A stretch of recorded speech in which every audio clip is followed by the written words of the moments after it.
ইমানের পথে অবিচল থেকে আমাদের মরণ যেন হয়। ইমানের পথে অবিচল থেকে আমাদের মরণ যেন হয়। আল্লাহ রাব্বুল আলামিন কোরআনুল কারীমের মধ্যে বলেন, ইয়া আইয়ুহাল্লাযীনা আমানু উদখুলু ফিস-সিলমি কাফা। আল্লাহ তাআলা ঈমানদারদেরকে ডেকে বলেছেন, পৃথিবীতে বিভিন্ন মানুষদেরকে আমরা সম্বোধন করে বলি, যিনি মসজিদে ইমামতি করেন তাকে আমরা ইমাম সাহেব বলি, যিনি মসজিদে মুয়াজ্জিনি আজান দেন তাকে আমরা মুয়াজ্জিন সাহেব বলি, যিনি গাড়ির ড্রাইভার সাহেব বলি, যিনি আলেম তাকে আলেম সাহেব বলি, যিনি হাফেজ তারা হাফেজ সাহেব বলি। বলি কি বলি না? ঠিক আল্লাহ রাব্বুল আলামিন আল্লাহর পরে যারা ঈমান এনেছেন আল্লাহ পাক তাদেরকে সম্বোধন করে বলছেন, ইয়া আইয়ুহাল্লাযীনা আমানু, হে ঈমানদারগণ, তোমরা যারা আমাকে বিশ্বাস করো, আমার নবীকে বিশ্বাস করো, আমার পরকালকে বিশ্বাস করো, ভাগ্যের ভালো মন্দের পরে কি হবে কি হবে না বিষয়টা তোমরা বিশ্বাস করো।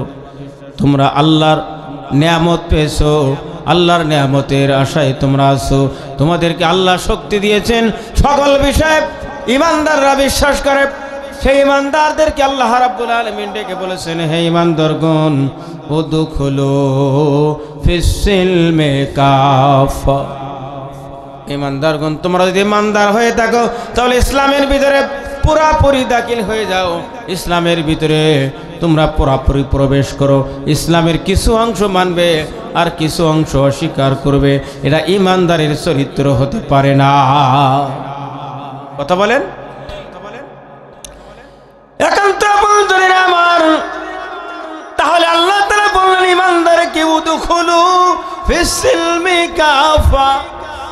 তোমরা যদি ঈমান এনে থাকো, নারী হও আর পুরুষ হও, তোমরা যদি মুমিন হয়ে থাকো তাহলে ইসলামের ভিতরে পুরোপুরি ঢুকতে হবে। তোমরা যদি ঈমানদার হয়ে থাকো তাহলে 5 ওয়াক্ত নামাজ ঠিক মতো আদায় করতে হবে। 2 ওয়াক্ত আদায় করবে আর 3 ওয়াক্ত আদায় করবে না, এটা তোমাদের জন্য হবে না। তোমরা যদি ঈমানদার হও, নামাজ আদায় করার সাথে সাথে তোমাদের যাকাতগুলি আদায় করতে হবে। আকিমুস সালাহ ওয়া আতুজ যাকাত, নামাজ আদায় করো, নামাজ কায়েম করো, সাথে সাথে ধনী হয়ে থাকলে শতকরা 2.5 টাকা হিসাবে যত টাকা আছে তোমাদের টাকার যাকাত বের করে দাও, কারণ এটা হলো গরিবের হক। যদি আপনি নামাজি হন গো, যদি আপনি নামাজি হন, নামাজ যদি আপনি পড়ে থাকেন তাহলে আপনার যতই টাকা থাকুক না কেন, যত কোটি টাকা ব্যাংক ব্যালেন্স থাকুক না কেন, নির্দ্বিধায় কোনো প্রকার অলসতা করা যাবে না। তোমার টাকা থেকে তুমি যাকাতগুলি বের করে দিবে। দায়িত্ব কার? মহান আল্লাহ তাআলা দায়িত্ব দিয়েছেন আপনাকে আমাকে। যদি আপনি মুমিন হন, আপনি যদি মুসলিম হন, আপনি যদি ঈমানদার হন, তাহলে আল্লাহ রাব্বুল আলামিন ঘোষণা করলেন, তোমাদের রোজার সময় আসতেছে, একটা নাই, দুইটা নাই, 30 অথবা 29 অথবা 30টা রমজানের রোজা। যদি সুস্থ থাকো পুরাপুরি তোমাদের রমজানের রোজা আদায় করতে হবে। হুকুম কার? আপনি যদি ঈমানদার হন, রোজা যথাসময়ে আপনাকে আদায় করা লাগবে। আপনি যদি ঈমানদার হন, আপনি যদি মুমিন হয়ে থাকেন, তাহলে আপনাকে সুদ পরিত্যাগ করতে হবে। কথা বলেন। যদি আপনি ঈমানদার হন, আপনি যদি মুমিন হন, নারী হন আর পুরুষ হন, আপনার কোনো অবস্থায় সুদের কাছে যাওয়া যাবে। কথা বলেন। যে ব্যক্তি সুদ খাবে, সুদের 70টা গুনাহ আছে, সবচাইতে বড় গুনাহ হলো ইউহারিবুনাল্লাহ ওয়া রাসূলাহু, আল্লাহ এবং রাসূলের সঙ্গে জিহাদ ঘোষণা করা, মানে সুদ খাওয়া। কথা বলেন। আপনি যদি ইমানদার হন, উদখুলু ফিস-সিলমি কাফা, ইসলামের ভিতরে পুরাপুরি আপনাকে প্রবেশ করতে হবে। আপনি নামাজও পড়বেন, রোজাও আদায় করবেন, আবার সুদের সাথে জড়িত থাকবেন, প্রকৃত মুমিন আপনি হতে পারবেন না। কথা বলেন? একান্ত আপনাদের আমার, যদি আপনি সজ্ঞানে স্বেচ্ছায় 1 টাকা সুদের লেনদেন করেন, তাহলে সর্বনিম্ন গুনাহ হলো আপন মায়ের সঙ্গে 36 বার জিনা করলে যে গুনাহ হবে, 1 টাকা সুদের লেনদেন করলে একই গুনাহ হবে।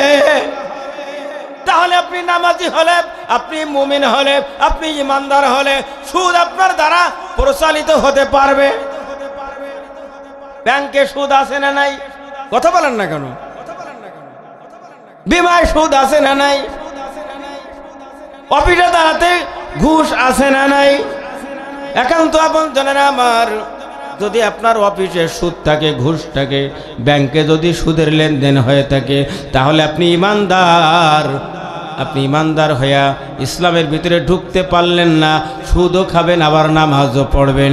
এমন ইমানদার আল্লাহর কাছে কোনো মূল্য আছে? তাহলে এখন কি করতে হবে? একান্ত আপনজনের আমার, একান্ত আপনজনের আমার, আমার আল্লাহ রাব্বুল আলামিন ঘোষণা করলেন, উদখুলু, প্রবেশ করো ইসলামের মধ্যে, কাফাতান, পরিপূর্ণভাবে। যদি আপনি ইমানদার হন, আপনি যদি মুসলিম হন, আল্লাহ পাক কোরআনুল কারীমের ভিতরে বলেছেন, ওয়াকাতিলুহুম হাত্তা লা তাকুনা ফিতনা ওয়া ইয়াকুনা দ্বীনু কুল্লুহু লিল্লাহ। আল্লাহ পাক বললেন, ওয়াকাতিলুহুম হাত্তা লা তাকুনা ফিতনা, তোমরা ততক্ষণ পর্যন্ত আমি আল্লাহ আমার জমিনে সংগ্রাম অব্যাহত রাখো, তোমরা তোমাদের দ্বীনের জন্য সংগ্রাম অব্যাহত রাখো, যতক্ষণ পর্যন্ত আমি আল্লাহ আমার জমিন থেকে ফিতনা দুর্বৃত না হবে। কি দুর্বৃত না হবে? ফিতনা। ফিতনা মানে কি? ফিতনা মানে হলো জুলম। ফিতনা মানে হলো জুলম, জুলুম করা, এটা হলো ফিতনা, এটা হলো জালেম ফিতনা। নামাজের মধ্যে আমরা বলি, রব্বানা যালামনা আনফুসানা ওয়া ইল্লাম তাগফির লানা ওয়া তারহামনা লানাকুনান্না মিনাল খাসিরিন।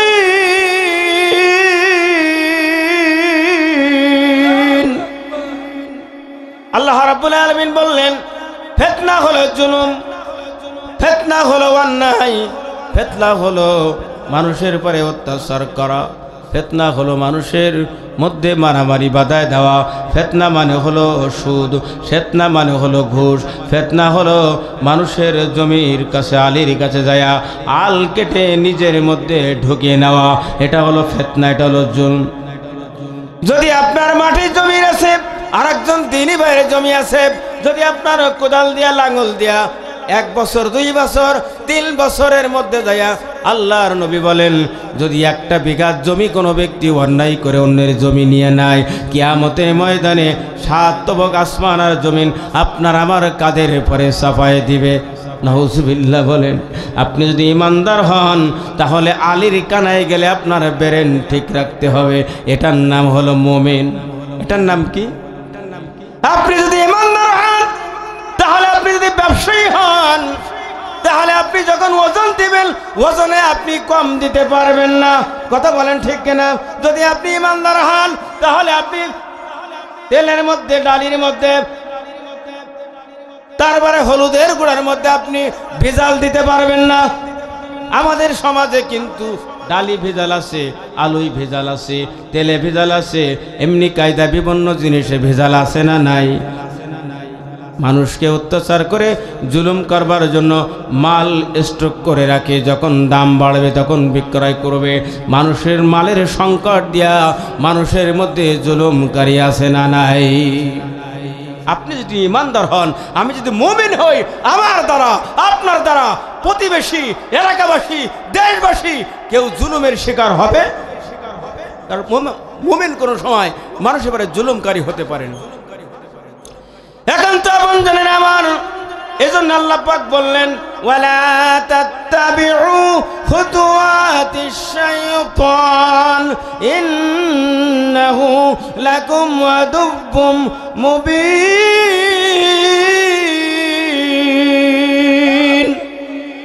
আল্লাহ পাক বললেন শয়তানের যত কাজ আছে, শয়তানের যত মত আছে, শয়তানের যত কাজ কারবার আছে, সকল কাজ সকল মত তোমাকে পরিত্যাগ করতে হবে, কারণ তুমি হলো মুমিন, ইসলামের মধ্যে ঢুকছো।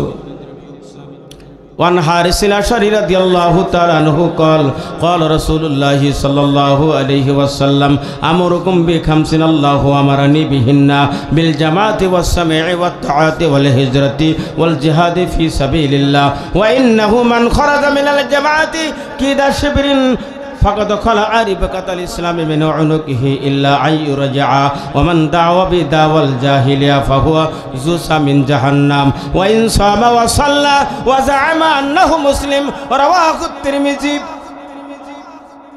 জলিলে কদর সাহাবী হযরতে হারিস আল-আশআরী রাদিয়াল্লাহু তাআলা আনহু থেকে হাদিস করা বর্ণিত, আল্লাহর নবী বলেন আমি তোমাদেরকে 5টা বিষয়ের নির্দেশ দিচ্ছি। আমরকুম বিখামসিন আল্লাহু আমারানি বিহিন্না, যেই 5টা বিষয় আমার মহান মালিক আমাকে নির্দেশ দিয়েছেন। আল্লাহু আকবার বলেন। একান্ত আপন জমেরা 1 নম্বর বিষয় আলাপ বিসমাঈ, যখন কুরআনুল কারীমের কথা তোমরা শুনবে, নবীজির বাণী যখন তোমরা শুনবে,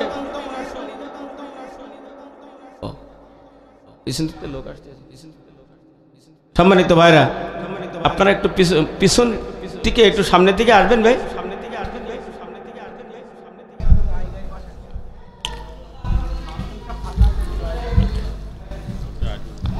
একটু সামনের দিকে আসেন মেহরবানি কি আপনাদেরকে খারাপ লাগতেছে ভাই?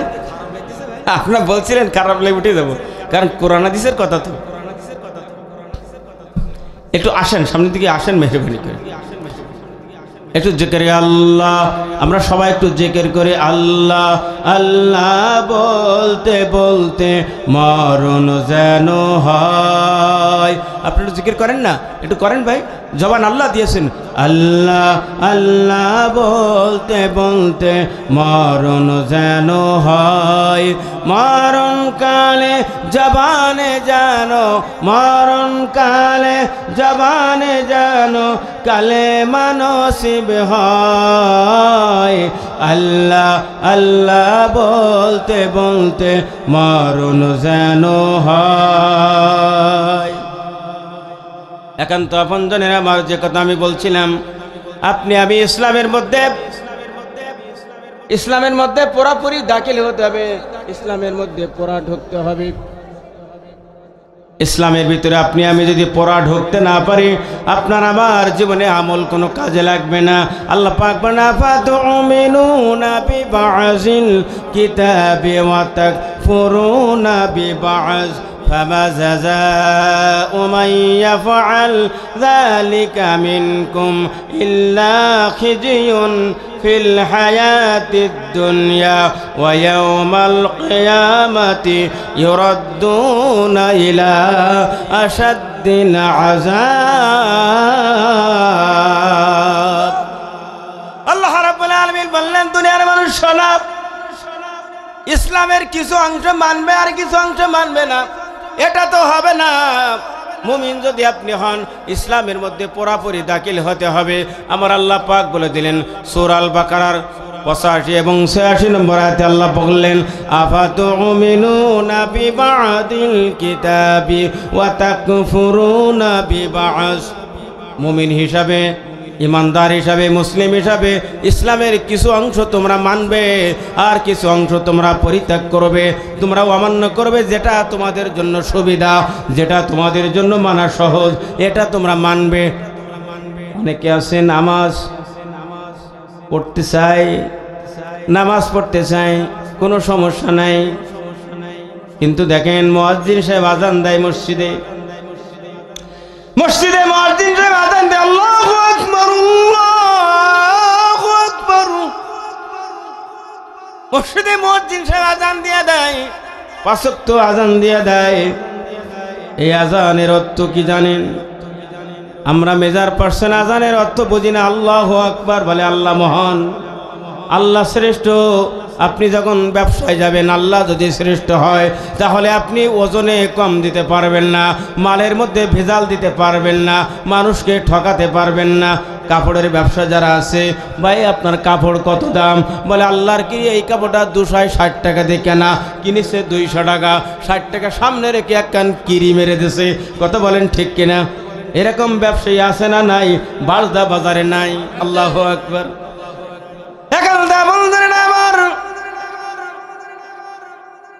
তাহলে বুঝে গেল ইসলামে যদি আপনি ঢোকেন পুরাপুরি আপনাকে ঢুকতে হবে। আল্লাহ বলে না কোরআনের কিছু অংশ মানবে, যেটা সুবিধা সেটা তোমরা মানবে, আর যেটা তোমাদের কাছে কঠিন লাগে সেটা মানবে না। মিষ্টি খাওয়া সুন্নাত, খাওয়ার পরে মিষ্টি খাওয়া সুন্নাত, এটা আপনি মানলেন। লবণ খাওয়া সুন্নাত, এটা মানলেন। আর ডান বাড়ে তরকারি দিয়া মাখায়া খাওয়া সুন্নাত, এটা আপনি মানলেন। কিন্তু নামাজ কায়েম করার জন্য যে নবী উহুদে দন্দান মোবারক শাহাদাত বরণ করেছেন, উটের পশা নাড়ি বুড়ি নসুরের মাথার পরে চাপিয়ে দেওয়া হয়েছে, সেই ইসলামী আন্দোলন করা এটা কিন্তু অনেক কঠিন। এটা আপনি মানবেন না, তা হবে না। কথা বলেন। আল্লাহর নবী বলেন ওয়াসসামি'i, কোরআনুল কারীমের কথা তোমরা পুরাপুরি শুনবে, পুরাপুরি তোমরা মানবে। আচ্ছা বলেন তো দেখি, আপনারা যারা খেতে বসেন, প্রচণ্ড ক্ষুধার সময় অল্প একটু খাইলেন, খাওয়ার পরে খাওয়ার থালা আপনার কাছ থেকে ফেরায় নেওয়া হলো, কেড়ে নেওয়া হলো, খাওয়ার বেগ আরও বাড়বে কি বাড়বে না? পানির পিপাসা লাগছে, আপনি কিছু পানি পান করলেন, এরপরে পানি আপনার কাছ থেকে সেনাই না হলো, পানির পিপাসা আরও বাড়বে কি বাড়বে না? আপনি যখন পেশাব করতে বলেছেন, কিছু পেশাব করলেন, এরপরে আপনি উঠে আসলেন, ভালো লাগবে না খারাপ লাগবে? আপনি পায়খানা করতে বসছেন, কিছু করছেন, কিছু আপনার রেখে চলে আসছেন, এটা যেমন ভালো হয় না। কোরআনের কিছু অংশ মানবেন, আর যেটা আপনার জন্য কঠিন সেটা মানবেন না, এটা কিন্তু হয় না। আমার আল্লাহ পাক বললেন এরকম আমল যদি তোমাদের হয়, ফামা জাযাউ মান ইয়াফআলু যালিকা মিনকুম ইল্লা খিজয়ুন ফিল হায়াতিদ দুনিয়া ফিল হায়াতিদ দুনিয়া ওয়া ইয়াউমাল কিয়ামাতি ইউরাদ্দুনা ইলা আশাদ্দিল আযাব। আল্লাহ পাক বলেন কিছু তোমরা মানবে আর কিছু তোমরা মানবে না। এরকম আমল যদি তোমাদের হয়, এমন চরিত্র যদি তোমাদের হয়, খিজুন ফিল হায়াতিদ দুনিয়া, দুনিয়ার জীবনে তোমরা লাঞ্ছনার শিকার হবে, দুনিয়ার জীবনে তোমরা বিপদের সম্মুখীন হবে, দুনিয়ার জীবনে তোমাদের মুসিবতের সম্মুখীন হবে। মুসিবত আমাদের জন্য আসতেছে না? আসছে নাই? কত বিপদ, কত মুসিবত, কত জেল, কত জরিমানা, ফাঁসির কাষ্টে মুসলমানদেরকে নির্বিচারে আজকের ঝুলতে হচ্ছে। কারণটা কি? আমরা পুরা কোরআনটা মানতে পারছি না। কথা বলেন ঠিক কিনা? ট্রেনের বগি, ট্রেন আপনারা দেখেছেন না? যে ট্রেন চলে, যদি একটা চাকা ট্রেন চ্যুত হয়ে যায়, ওই ট্রেন কি আর চলে না খানায় যায়? খাতে পড়ে না ভাই? সম্মানিত ভাইরা আমার, যদি আপনি ইসলামের সব দিক নির্দেশনা সঠিকভাবে না মানতে পারেন, তাহলে আপনার আমার জন্য শান্তি হবে? কি বলেন হবে? হবে না। এখন তো বন্ধুরা আমার, কুরআনুল কারীমের ভিতরে আল্লাহ বলেছেন আস-সারিকু ওয়াস-সারিকাতু ফাকতাউ আইদিয়াহুমা ফামা জাযাউ নাকালাম মিনাল্লাহ। আল্লাহ রাব্বুল আলামিন কুরআনুল কারীমের ভিতরে বললেন, চোর চুরি করলে হাত কেটে দাও, চোর চুরি করলে তার হাত কেটে দাও। যদি একটা চোরের হাত কেটে দিয়ে দাও, বাইতুল মুকাররম মসজিদে যায়া সামনে ফেলাইয়া হাজার হাজার মানুষের সামনে যদি একটা চোরের হাত কেটে দাও, ডান হাতের পোশাক থেকে কেটে দাও, তাহলে দেখা যাবে বাংলাদেশে চুরি আর হবে না, চুরি বন্ধ হয়ে যাবে। কথা বলেন ঠিক কিনা? গোটা বাংলাদেশ, গোটা বাংলাদেশের মধ্যে আপনি দেখেন, এই বাঁশদহ গ্রামের মধ্যে আপনি দেখেন, প্রত্যেকটা মানুষের বাড়ির মধ্যে মুরগির কোটায় তালা, আপনার আয়রনসে তালা, গরুর গোহালে তালা, তারপরে আপনার রান্নাঘরে তালা, এরপরে বাথরুমে তালা, সব জায়গায় তালা আছে না নাই? আপনি গোটা বাড়িটা হিসাব করে দেখেন কতগুলা তালা আপনার ঝোলাতে হয়। কেন ঝোলাতে হয়? গ্রামের মধ্যে চোর আছে 2টা, আর প্রত্যেকটা বাড়িতে 15 থেকে 20টা তালা ঝোলে 2টা চোরের ভয়ে। কথা বলেন ঠিক কিনা? কথা বলেন। 20টা তালা ঝোলে এক একটা বাড়িতে, চোরের সংখ্যা হলো 2 জন। এই 2 জনের কারণে এক একটা বাড়িতে যদি আপনার 20টা করে তালা ঝোলে, তাহলে 500 বাড়ি আপনার গ্রামে আছে। কতগুলো তালা ঝোলাতে হয় ভাই? সম্মানিত ভাইরা আমার, বেশি না। 2টা চোরের যদি বিচার করা যায়, কোরআনের আইন অনুযায়ী আপনি হাত কেটে দেন, আপনি বিচার করেন, দেখেন কোরআনের আইন যদি জাতীয় পার্লামেন্টে আপনার জ্বালিয়ে বিচার করা হয়, গোটা বাংলাদেশে তারা ধরে লাগবে না, চোরের উৎপাত বন্ধ হয়ে যাবে। কথা বলেন ঠিক কিনা? কিন্তু আমরা সেদিকে যাই না, ইসলামের ভিতরে পুরোপুরি ঢুকতে পারি নাই। আজকের দেখেন গোটা ফখরুদ্দিন, মঈনুদ্দিন, ইয়াজউদ্দিন, ওনাদের শাসন আমল থেকে শুরু করে 18টি বছর কত মানুষ জুলুমের শিকার হয়েছে। কথা বলেন। মানুষের জুলুমের শিকারের কোনো শেষ নাই। সম্মানিত ভাইরা আমার, একটা উদাহরণ দিলে আপনারা বুঝবেন। মনে করেন এই মসজিদে আপনারা নামাজ পড়তে আসেন, এই পথ দিয়া, এই পথের মাঝখানে বিশাল একটা গরু মারা পড়ে আছে। এখন আপনি যখন আসলেন, একা কি এই বিশাল গরু মরা সরাতে পারবেন? একটু কথা বলেন। পারবেন না। 1 জন, 2 জন, 5 জন, 10 জন যখন এসে যাবে, তখন আপনারা সিদ্ধান্ত নেবেন, আপনাদের মাথায় সিদ্ধান্ত আসবে যে এবার কি করতে হবে। বাড়ির থেকে নাংলা দৌড়ান এসো, আর মাঝখানে বাঁশ পরাই দাও, দিয়ে কায়দা মতন বেঁধে 7-8 জন ধরে এই বলে ঠেল দিয়ে আপনার পথ ক্লিয়ার করে তারপর নামাজে আসতে হবে। কথা বলেন ঠিক কিনা? কথা বলেন। কিন্তু দেখেন আজকের এই 18টি বছর প্রত্যেকটা সেক্টরে ইউনিয়ন কাউন্সিলে চোর আছে না নাই? কথা বলেন। ইউনো অফিসে চোর ছিল না না? গোডাউনে চোর আছে না নাই? জেলা অফিসে চোর আছে না নাই? ডিসি অফিসে চোর আছে না নাই? প্রত্যেকটা করে করে চোর বসা আছে। বাংলাদেশের মানুষ স্বস্তিতে ছিল না। কথা বলেন ঠিক কিনা? সম্মানিত ভাইরা, আগামী নির্বাচনে জাতীয় পার্লামেন্টে কোরআন বসাতে পারেন। প্রত্যেকটা সেক্টর থেকে আল্লামা আব্দুল খালেক হুজুরের মতন ব্যক্তিকে ভোট দিয়ে জাতীয় পার্লামেন্টে পাঠাতে পারেন। বাংলার জমিন থেকে চোর বন্ধ হবে। কথা বলেন ঠিক কিনা? এই জঞ্জাল পরিষ্কার করে আল্লাহর আইন, সৎ লোকের শাসন প্রতিষ্ঠার লক্ষ্যে আমাদের মুহাদ্দিস সাহেব হুজুরের মতন লোককে ওই জায়গায় বসায়া গোটা বাংলাদেশ সেক্টর থেকে চুরি বন্ধ করতে হলে টুপিওয়ালা, দাড়িওয়ালা লোকদেরকে ওখানে বসাতে হবে। কথা বলেন ঠিক কিনা বেটি? আমাদের বর্তমান ইউনুস স্যার, সোহাইব আহমেদ, আমরা সুপাররা যখন কাজে আগে যেতাম, তখন পিয়নরা বলতো, এই এদিকে বসেন, ওদিক যান, এখন এখানে স্যারের কথা বলা যাবে না। কিন্তু বর্তমান যিনি ইউনো সোহাইব আহমেদ এবং আমাদের ডিসি মহোদয় মুশতাক আহমেদ সাহেব, ওনারা যে দায়িত্ব পালন করছেন, আমাদের ইউনুস স্যার, আমরা যখন যাই তখন উনি আসেন, মাথায় টুপি আছে, গায়ে পাঞ্জাবি আছে, পাজামা আছে, তিনি 30 পারা কোরআনের হাফেজ এবং কামেল পড়া একজন ব্যক্তি। আল্লাহু আকবার বলেন। এরকম যদি হাফেজ, মাওলানা, টুপিওয়ালা, দাড়িওয়ালা যদি ব্যক্তি ইউনো হয়, উনি যখন অফিসে আসেন, আমরা দাঁড়ায় থাকলে সবাই বলে, হুজুরা সব আসেন, আপনাদের কি কাজ?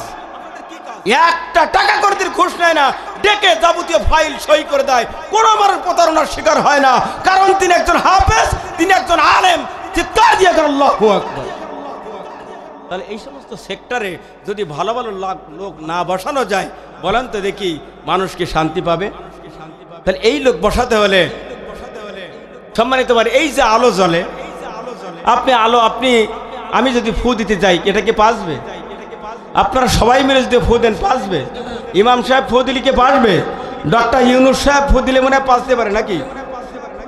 এই আলো পাজাতে গেলে কি করতে হবে? ওর একটা সুইচ আছে না? আপনারা কথা বলেন না কেন? একটা সুইচ তো আছে।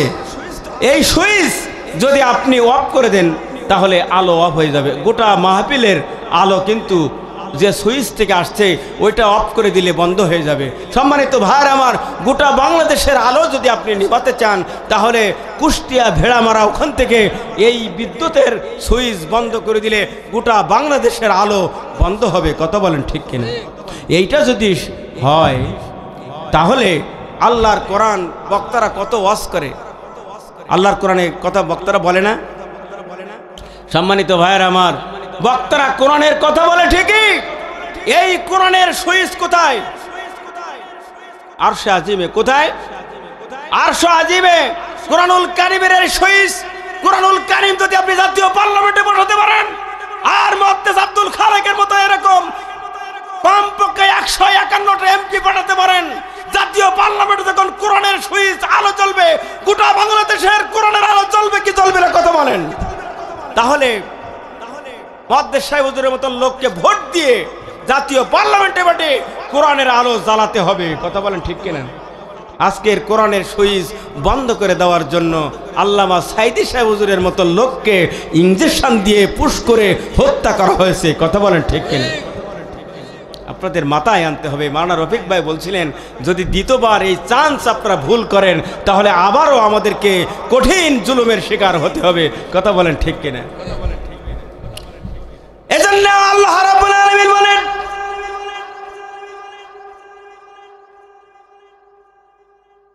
ইল্লা খিজয়ুন ফিল হায়াতিদ দুনিয়া ওয়া ইয়াওমাল কিয়ামাতি ইউরাদ্দুনা ইলা আশাদ্দিল আযাব ওয়া মাল্লাহু বিগাফিলিন আম্মা তা'মালুন। আর একটু জোরে বলবেন না আল্লাহু আকবার। আল্লাহ রাব্বুল আলামিন বলেন, কোরআন যদি তোমরা ছেড়ে দাও, কোরআনের কিছু অংশ মানো আর কিছু অংশ যদি পরিত্যাগ করো, তোমাদের পরে লাঞ্ছনা আসবে, গঞ্জনা আসবে, ফাঁসিতে ঝুলতে হবে, তোমাদেরকে জুলুমের শিকার হতে হবে, স্ত্রী থেকে তোমাকে ফারেক থাকতে হবে, সন্তান থেকে তোমাকে ফারেক থাকতে হবে, তোমার জায়গা জমি যাবে, তোমার ব্যবসা বাণিজ্য যাবে, তোমার মাঠঘাট সব যাবে। আর কোরআনের আলো যদি জাতীয় পার্লামেন্টে বসাতে পারো, গোটা বাংলাদেশে কোরআনের আলো জ্বলবে, কোনো মানুষ জুলুমের শিকার হবে না। কথা বলেন। খারাপ লাগতেছে আপনাদের? একান্ত আপনজনের আমার, তাহলে কোরআনের আলো আপনাদের আমাকে জ্বালাতে হবে কি হবে না? একান্ত আপনজনের আমার, আল্লাহ পাক বলেন শুধু তাই না, উলাইকাল লাযীনা ইশতারাউল হায়াতাদ দুনিয়া বিল আখিরাহ। আল্লাহ পাক বলেন ওই সমস্ত লোকেরা যারা দুনিয়ার সামান্য সুখ, দুনিয়ার সামান্য শান্তির কারণে পরকালকে জলাঞ্জলি দিল, পরকালকে তারা বাদ দিয়া দিল, পরকালে শান্তি চাইল না, পরকালকে ক্ষতিগ্রস্ত করলো, দুনিয়ার শান্তিতে তারা ভুলে গেল, শুনি দুনিয়ার ক্ষণস্থায়ী শান্তিকে তারা গ্রহণ করলো। আমার আল্লাহ পাক বলেন, ফালা ইউখাফফাফু আনহুমুল আযাব ওয়ালা হুম ইউনসারুন। আল্লাহ পাক বললেন ওদের থেকে আমি আল্লাহ দুনিয়ার মোহে পড়ে যারা পরকালকে ভুলে গেল, দিনকে ভুলে গেল, আল্লাহর কোরআনের আইন প্রতিষ্ঠা করার ব্যাপারটা ভুলে গেল, আমি আল্লাহ পাক তাদের ঘোষণা করে দিলাম সূরা বাকারার 85 এবং 86 নম্বর আয়াতে আল্লাহ পাক বলেন, মৃত্যু যখনই হবে, মৃত্যুর পরে আমি আল্লাহ তাদের থেকে কোনো আযাব, কোনো ঘাটতি করব না, অনন্তকাল শুধু আযাব আর আযাব হতে থাকবে। চিৎকার দিয়া কান নাউযুবিল্লাহ। আল্লাহ পাক বলেন, ওয়ালা হুম ইনসারুন, আমি আল্লাহ তাদের কোনো সাহায্যকারী কিয়ামতের ময়দানে হব না। আল্লাহর সাহায্য ছাড়া আমরা কি জাহান্নাম থেকে বাঁচতে পারবো ভাই?